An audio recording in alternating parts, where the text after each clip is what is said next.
The Hegelian dialectic. Some of you may have heard of this term. First of all, a dialectic is a process which one can go through in order to reach a conclusion about a disagreement. The Hegelian dialectic usually is proposed in three phases. A thesis, giving rise to its reaction, an antithesis, which contradicts or negates the thesis, and the tension between the two being resolved by the means of a synthesis. This is often simply referred to as problem, reaction, solution.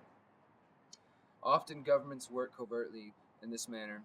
We've seen coups take place where the governments, specifically Western governments, either create a problem or they wait for a problem to fester and for the people of that nation to call out for help.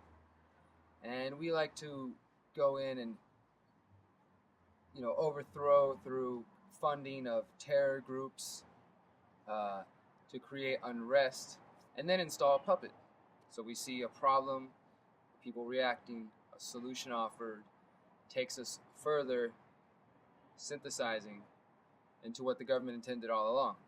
And where do we see this happening right now? Syria and Egypt.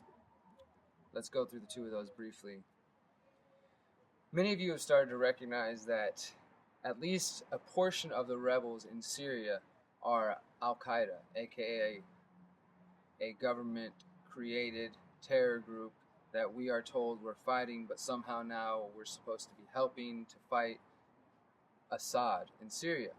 And they're basically carrying out a plan that has been talked about for years. You can go back and read the writings of the Project for a New American Century, the Brookings Institute, and see which path to Persia.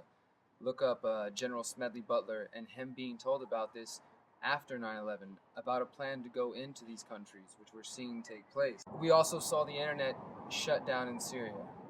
Now, to me, this is a really interesting subject that some people have gotten skewed, because I admit it is confusing, but you can check out and see independent reports and see that the mainstream media says, oh, Assad did this, and of course Assad says the terrorists did this, and the Western media laughs. What if they're both wrong? What if what we're witnessing is these Western American supported rebels, Al-Qaeda, they just got one of the biggest favors ever from the CIA or the NSA or whoever took down the government's internet. They shut down the internet, and for 2 days the world was in an uproar, and now the internet came back up. And what does Anonymous announce? Anonymous announces that they are going to attack the Syrian government's internet infrastructure as a way to fight back for the people. Really. Either these Anons need to go do some research on what's really happening in Syria, or they are helping support the agenda all along. Think about this. Anonymous attacking the internet at the same time that there is a global conference taking place in Dubai on internet cybersecurity.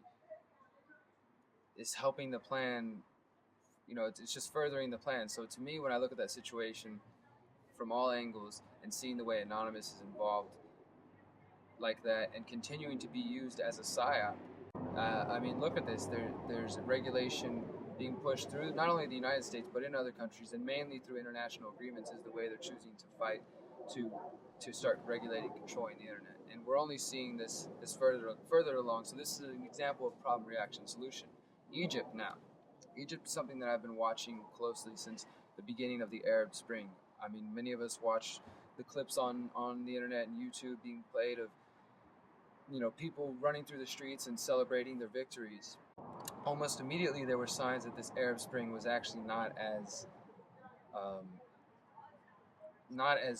random as people believed, that much of it was engineered and helped along by, again, Western interests who are seeking to install puppet governments throughout that region. So after we took down Mubarak, everybody thought things were going to be better. Then we saw the military take over for a minute, and now they have President Morsi. This guy has basically declared himself a new pharaoh by taking away judicial powers and causing an uproar throughout the country as the youth and more liberal groups are starting to fight back against him and his supporters. There's been a lot of violence taking place where the people are marching onto the presidential palace and jumping over barbed wire and things like that. And all along, since the very beginning, since they first took down Mubarak, when you look at who's been there, there's been Mohammed al-Baradei. And I want to tell you a little bit about this guy, and I want you to look out for him. Now, this is just from his Wikipedia page. This is what it says about him. He was Director General of the International Atomic Energy Agency, an intergovernmental organization under the United Nations. It says here he's an important figure in the 2011 Egyptian Revolution. He's also tied to the Council on Foreign Relations and the International Crisis Group with Zbigniew Brzezinski. So this guy is more of the same. He's just an elite. He's Nobel Peace Prize winner in 2005, along with the IAEA through the UN. So ties to the UN, another Nobel Peace Prize winner. Zbigniew Brzezinski, the CFR. He's a globalist. He's an elitist. He's part of the state, and he's been being parroted the entire time as somebody who is going to be an alternative. Even as I was writing this story, this is from the Huffington Post. Egypt's al-Baradei pleads for vote postponement. There's a vote taking place in Egypt on Friday, and al-Baradei is pleading with President Morsi to hold the vote off and telling the people if they don't postpone the vote to vote no against the new constitution. What I'm theorizing and predicting is that Mohammed al-Baradei will be proposed as the solution for the Egyptian people, yet we will see more of the same continue until the people realize that we do not need leaders and we need to stand up and get beyond this. It's a continuous cycle.